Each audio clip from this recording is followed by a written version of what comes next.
आज है 12 अप्रैल 2024 दिन शुक्रवार। Welcome back to Clean News MP. चलिए देखते हैं मध्य प्रदेश की 25 फटाफट बड़ी खबरों को। इससे पहले आप न्यूज को कहां से देख रहे हैं हमें कमेंट में बताना बिल्कुल ना भूलें। साथ ही हमारे फेसबुक पेज को भी फॉलो करें। फेसबुक पेज का लिंक डिस्क्रिप्शन में दिया गया है। सीएम मोहन यादव का बड़ा ऐलान, लाडली बहना की राशि 3000 की जाएगी। शहडोल में चुनावी सभा को संबोधित करते हुए सीएम मोहन यादव ने बड़ी घोषणा कर दी। सीएम मोहन ने कहा कि लोकसभा चुनाव के बाद लाडली बहना योजना बंद नहीं होगी, बल्कि योजना की राशि बढ़ाकर 3000 रुपए कर दी जाएगी। सीएम ने आगे कहा कि प्रदेश में कोई भी योजना बंद नहीं होगी। मैं शिवराज का हर वादा निभाऊंगा। हर महीने की 10 तारीख को बहनों के बैंक खाते में योजना की राशि जमा हो जाएगी। अब गांवों से होगी इंदौर के वायु प्रदूषण की तुलना। उज्जैनी गांव में लगेगा मैनुअल स्टेशन। बढ़ते वाहन निर्माण कार्य आदि के कारण शहर की जलवायु प्रदूषित होती जा रही है। मध्य प्रदेश प्रदूषण नियंत्रण बोर्ड ने इंदौर में 6 जगह पर रियल टाइम और मैनुअल मॉनिटरिंग स्टेशन लगाए ताकि इन क्षेत्रों में वायु की गुणवत्ता मापी जा सके। अब बोर्ड के द्वारा ग्रामीण अंचल में एक स्टेशन स्थापित किया जा रहा है ताकि गांव के वायु प्रदूषण का शहर के वायु प्रदूषण से तुलनात्मक अध्ययन किया जा सके। मध्य प्रदेश में आज शुक्रवार से तीसरे चरण का नामांकन। जेपी नड्डा की छिंदवाड़ा में सभा। मध्य प्रदेश में लोकसभा चुनाव में तीसरे चरण के लिए आज 12 अप्रैल से नामांकन शुरू होने जा रहा है। इस चरण में भोपाल, विदिशा, राजगढ़, बैतूल, मुरैना, भिंड, ग्वालियर, गुना और सागर लोकसभा सीट हैं। सभी प्रत्याशी अपने चुनाव प्रचार में लगे हैं और पहले चरण की सीट पर राजनीतिक दलों के चुनाव प्रचारकों की सभाएं जारी हैं। मध्य प्रदेश खाद्य आयुक्त का सभी कलेक्टर्स को निर्देश, बारिश से न भीगे उपजित गेहूं अतिरिक्त ट्रक लगाकर कराएं परिवहन। प्रदेश में न्यूनतम समर्थन मूल्य पर अब तक 15 लाख मीट्रिक टन से अधिक गेहूं का उपार्जन हो चुका है। पिछले कुछ दिनों से प्रदेश के अलग अलग हिस्सों में वर्षा और ओलावृष्टि हो रही है। इससे उपार्जित गेहूं का नुकसान न हो और तुलाई में भी विलंब न हो, इसके लिए खाद्य नागरिक आपूर्ति विभाग ने सभी कलेक्टर्स को गेहूं को भीगने से बचाने और सुरक्षित भंडारण कराने के निर्देश दिए। महाकाल के आंगन में पुनर्निर्मित होगा 37 फीट ऊंचा शिव मंदिर। निरीक्षण करने पहुंची पुरातत्व आयुक्त। महाकाल के आंगन में खुदाई के दौरान भूगर्भ से निकले 1000 साल पुराने शिव मंदिर का पुनर्निर्माण जारी है। पुनर्निर्मित मंदिर करीब 37 फीट ऊंचा होगा। इसके निर्माण में करीब 4 माह का समय लगेगा। पुरातत्व विभाग द्वारा इसके निर्माण पर करीब 65 लाख रुपए खर्च किए जाएंगे। भोपाल बिलासपुर एक्सप्रेस सहित 12 ट्रेन अपने निर्धारित समय से चलेंगी। पश्चिम मध्य रेलवे जबलपुर मंडल के कटनी बीना रेलखंड पर गणेशगंज स्टेशन पर 3rd रेल लाइन का काम चल रहा है। इसके चलते भोपाल मंडल से होकर गुजरने वाली निरस्त 12 ट्रेन को निरस्त किया गया था। अब इन ट्रेन की सेवा रेलवे ने दोबारा बहाल की है। रेलवे अधिकारियों के अनुसार वो सभी यात्री जिन्होंने टिकट कैंसिल नहीं किया अपने पुराने टिकट पर तय समय सारणी के अनुसार यात्रा कर सकते हैं। मध्य प्रदेश में प्रत्याशी चयन के बाद अब चुनाव प्रचार में भी भाजपा से पिछड़ी कांग्रेस। मध्य प्रदेश में पहले चरण की 6 सीटों पर चुनाव प्रचार के लिए मात्र 1 सप्ताह ही बाकी है, लेकिन चुनाव प्रचार में भाजपा के मुकाबले कांग्रेस बहुत पीछे है। हर दिन भाजपा राष्ट्रीय नेतृत्व में से किसी न किसी बड़े नेता की सभा करा रही है। प्रधानमंत्री नरेंद्र मोदी इसी सप्ताह 3 दिन में 2 बार जनसभाएं कर चुके हैं। झाबुआ और रतलाम जिले के कांग्रेस नेता भाजपा में हुए शामिल। सीएम डॉक्टर मोहन यादव बोले, मध्य प्रदेश में सभी 29 लोकसभा सीटें जीतेंगी। मुख्यमंत्री डॉक्टर मोहन यादव की मौजूदगी में यहां भाजपा कार्यालय लोक शक्ति भवन में रतलाम, झाबुआ, उज्जैन जिले के कई कांग्रेस नेता भाजपा में शामिल हुए।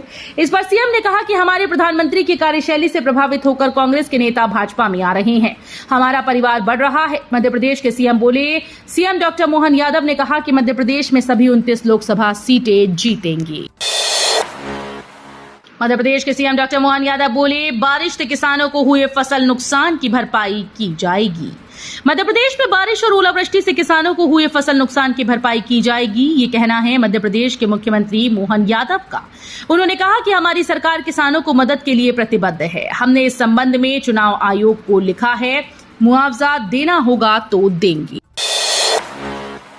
14 अप्रैल से शुरू होगा एंटी रेबीज टीकाकरण अभियान। डॉग बाइट से बचाव के संबंध में दी जाएगी जानकारी। मध्य प्रदेश के इंदौर शहर को डॉग बाइट से बचाने, रेबीज मुक्त बनाने और टीकाकरण के लिए अभियान चलाया जाएगा, जिसकी शुरुआत 14 अप्रैल से होगी। बता दें कि यह अभियान बुद्धनगर में स्थित एनजीओ के कार्यकर्ताओं के द्वारा चलाया जाएगा। इसमें रेबीज वैक्सीनेशन की मुफ्त विवरण, जागरूकता कार्यक्रम, टीकाकरण शिविर आदि शामिल है। लोकसभा चुनाव की तैयारियों को लेकर मुख्य निर्वाचन अधिकारी ने की समीक्षा बैठक। बोले, किसी भी अप्रिय स्थिति से निपटने के लिए प्रशासन रहे मुस्तैद। मध्य प्रदेश में पहले चरण की चुनावी समीक्षा के लिए जबलपुर में संभागीय समीक्षा बैठक आयोजित की गई। इस बैठक में शामिल होने मध्य प्रदेश के मुख्य निर्वाचन पदाधिकारी अनुपम राजन शामिल हैं, जिनके साथ साथ जबलपुर, रीवा, शहडोल संभाग के सभी जिला कलेक्टर, एसपी और आला पुलिस अधिकारियों ने शिरकत की। पहले फेज के मतदान के मद्देनजर चुनावी समीक्षा करने आए मुख्य निर्वाचन पदाधिकारी अनुपम राजन ने तैयारियों को देख संतोष जाहिर किया। खुशियों की मनी ईद, मुल्क की तरक्की के लिए दुआएं मांगी, 100% मतदान का लिया संकल्प। देश भर में गुरुवार को ईद का पर्व मनाया गया। मध्य प्रदेश के खंडवा जिले में शहर के सभी मस्जिदों सहित ईदगाह पर ईद की मुख्य नमाज अदा की गई। इसके बाद देश ही नहीं दुनिया में अमन चैन की दुआ मांगी गई। उसके बाद एक दूसरे से गले मिलकर गिले शिकवे दूर किए और ईद की खुशियां बांटी। इसके साथ ही देश में होने जा रहे आगामी लोकसभा चुनाव को देखते हुए ईदगाह से समाजजनों ने अपनी पूरी भागीदारी के साथ 100% मतदान करने की अपील भी की। वोटर्स को लुभाने के लिए इस राज्य में सर्वाधिक प्रचार आवेदन, यूपी, एमपी, राजस्थान राज्यों के आंकड़े करेंगे हैरान। लोकसभा चुनाव 2024 का प्रचार इस बार भले ही सड़कों पर नजर नहीं आ रहा, लेकिन भारत निर्वाचन आयोग से प्रचार की अनुमति मांगने के खूब आवेदन भारत निर्वाचन आयोग को पहुंच रहे हैं। आयोग की हालिया रिपोर्ट के अनुसार आचार संहिता प्रभावी होने से अनुमति के लिए अब तक देश भर में 73,000 से अधिक आवेदन आ चुके हैं। सर्वाधिक अनुमति मांगने वाले राज्यों की फेहरिस्त में उत्तराखंड 10वें नंबर पर है। गौशाला में जमीन के भीतर की संरचना का पता लगाने के लिए जीपीआर का इस्तेमाल। ऐतिहासिक गौशाला के सर्वे के 21वें दिन गुरुवार को भारतीय पुरातत्व सर्वेक्षण की टीम ने अत्याधुनिक उपकरणों, खासकर ग्राउंड पेनिट्रेटिंग रडार से गौशाला परिसर और इसके 50 मीटर के दायरे में खुदाई के लिए चिन्हित सभी 14 स्थानों की जांच की। ग्राउंड पेनिट्रेटिंग रडार के इस्तेमाल से जमीन के भीतर की संरचना का पता लगाया जा रहा है। भोपाल, जबलपुर में आंधी के साथ गिर सकते हैं ओले। इंदौर समेत 8 संभागों में बारिश का अलर्ट। मौसम विज्ञानियों के मुताबिक आज शुक्रवार को भोपाल, नर्मदापुरम, जबलपुर, शहडोल, उज्जैन, इंदौर, उज्जैन और ग्वालियर संभाग के जिलों में वर्षा होने के आसार हैं। इस दौरान 50 किलोमीटर प्रति घंटा या इससे अधिक की रफ्तार से हवाएं चल सकती हैं। जबलपुर, नर्मदापुरम, भोपाल संभाग के जिलों में कहीं कहीं ओलावृष्टि भी हो सकती है। आईपीएल की तर्ज पर जून में मध्य प्रदेश लीग की दावत, 5 टीम्स होंगी आमने सामने। इंडियन प्रीमियर लीग की तर्ज पर ग्वालियर के शंकरपुर क्रिकेट स्टेडियम की फ्लड लाइट्स में Madhya Pradesh league India cup की दावत जून के मध्य में मिलना तय हो गया। ग्वालियर डिवीजन क्रिकेट एसोसिएशन ने मध्य प्रदेश क्रिकेट एसोसिएशन के साथ मिलकर मध्य प्रदेश क्रिकेट लीग का आयोजन करने की तैयारी कर ली है। तेल कंपनीज ने पेट्रोल और डीजल के नए रेट अपडेट किए। मध्य प्रदेश के कई जिलों में बदलाव देखा गया है। बालाघाट में फ्यूल के रेट में करीब 1 रुपए का इजाफा हुआ। 1 लीटर पेट्रोल की कीमत भोपाल में 106.47 रुपए, ग्वालियर में 106.73 रुपए कर दी गई। अब इस नई तरीके से कटेगा टोल टैक्स, बंद हुआ फास्टैग सिस्टम। केंद्रीय सड़क परिवहन राजमार्ग मंत्री नितिन गडकरी ने कहा कि आगामी लोकसभा चुनाव के लिए आदर्श आचार संहिता लागू होने से पहले देश में उपग्रह आधारित टोल प्रणाली शुरू की जाएगी। राज्यसभा में एक सवाल के जवाब में केंद्रीय मंत्री ने कहा कि हम संसद को आश्वस्त करना चाहते हैं कि टोल प्रणाली के लिए दुनिया की सबसे अच्छी तकनीक सैटेलाइट आधारित प्रणाली जल्द ही पेश की जाएगी। टोल नाके हटा दिए जाएंगे, इससे लोगों को रुकने की जरूरत नहीं पड़ेगी और नंबर प्लेट की फोटो से टोल वसूल लिया जाए। केंद्रीय कर्मचारी होंगे मालामाल, 18 महीने के डीए एरियर पर आई गुड न्यूज। केंद्र की मोदी सरकार केंद्रीय कर्मचारी और पेंशनर्स को अटका पड़ा 18 महीने का डीए एरियर का पैसा अकाउंट में ट्रांसफर करेगी, जो किसी बड़े तोहफे की तरह होगी। उच्च श्रेणी के कर्मचारियों के खाते में करीब 2,18,000 रुपए आने संभव माने जा रहे हैं, जो हर किसी को बड़ी मदद पहुंचाने के लिए काफी हैं। आचार संहिता उल्लंघन में सपा नेता गिरफ्तार। एमएलए अमिताभ बाजपेयी ने पुलिस को दी खुली चुनौती। कानपुर में पनकी थाने की पुलिस ने आचार संहिता उल्लंघन पर सपा नेता सम्राट विकास यादव को हिरासत में ले लिया। इस पर सपा और कांग्रेसी नेता भड़क गए और थाने का घेराव करते हुए हंगामा शुरू कर दिया। फिलहाल सपा नेता के खिलाफ अड़मापुर थाने में आचार संहिता का उल्लंघन और सरकारी काम में बाधा की रिपोर्ट दर्ज की गई।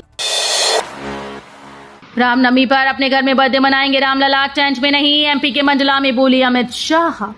देश के गृह मंत्री अमित शाह गुरुवार को मध्य प्रदेश के मंडला पहुंचे। शाह ने बीजेपी के लोकसभा प्रत्याशी फग्गन सिंह कुलस्ते के पक्ष में जनसभा को संबोधित किया। इस दौरान बीजेपी के वरिष्ठ नेता शाह ने इंडिया गठबंधन पर जमकर हमला बोला। इंडिया गठबंधन को घमंडिया कहते हुए शाह ने विपक्षी दलों पर परिवारवाद को बढ़ावा देने का आरोप लगाया है।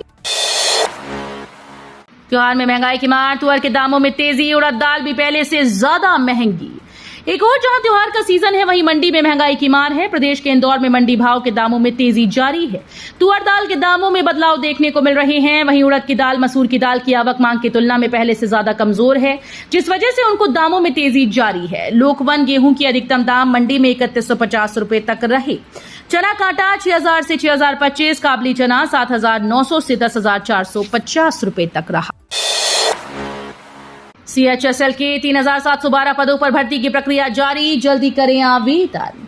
SSC CHSL के विभिन्न पदों पर भर्ती के लिए आवेदन की अंतिम तारीख 7 अप्रैल 2024 निर्धारित की गई, जबकि आवेदन शुल्क के भुगतान की अंतिम तारीख 8 मई निर्धारित की गई। वहीं रजिस्ट्रेशन करते समय गलतियों को सुधारने के लिए 10-11 मई की तारीखें निर्धारित की गई। इसके अलावा जारी नोटिफिकेशन के आधार पर टियर 1 की परीक्षा जून और जुलाई महीने में आयोजित की जाएगी। PF योजना से जुड़ सकते हैं लाखों नए कर्मचारी, सरकार इस पर कर रही है विचार। सरकार सामाजिक सुरक्षा कवरेज को बढ़ाने के लिए सरकारी स्तर पर कुछ बड़ा चल रहा है। खबर मिली है कि कर्मचारी भविष्य निधि संगठन के तहत वेतन सीमा को अब 15,000 से बढ़ाकर कम से कम 21,000 किया जा सकता है। ऐसा करना सार्वभौमिक सामाजिक सुरक्षा प्राप्त करने की दिशा में एक मजबूत कदम होगा। PF के लिए वेतन सीमा को बढ़ाने का प्रस्ताव पिछले कई वर्षों से ठंडे बस्ते में पड़ा था। अब इस प्रस्ताव पर दोबारा विचार किया जा रहा है। निजी स्कूल की फीस 10% से अधिक बढ़ी तो शिकायत करें। अल्पसंख्यक से मान्यता प्राप्त स्कूल को छोड़कर प्रत्येक निजी स्कूल में शिक्षा अधिनियम के तहत बच्चों को निःशुल्क शिक्षा दी जाती है। 10% तक ट्यूशन फीस बढ़ाने के लिए वो स्वतंत्र हैं। यदि इससे अधिक बढ़ाता है तो जिला शिक्षा समिति से उसे अनुमति लेनी होती है। यदि वो 15% से अधिक बढ़ाता है तो राज्य शिक्षा समिति से अनुमति लेगा।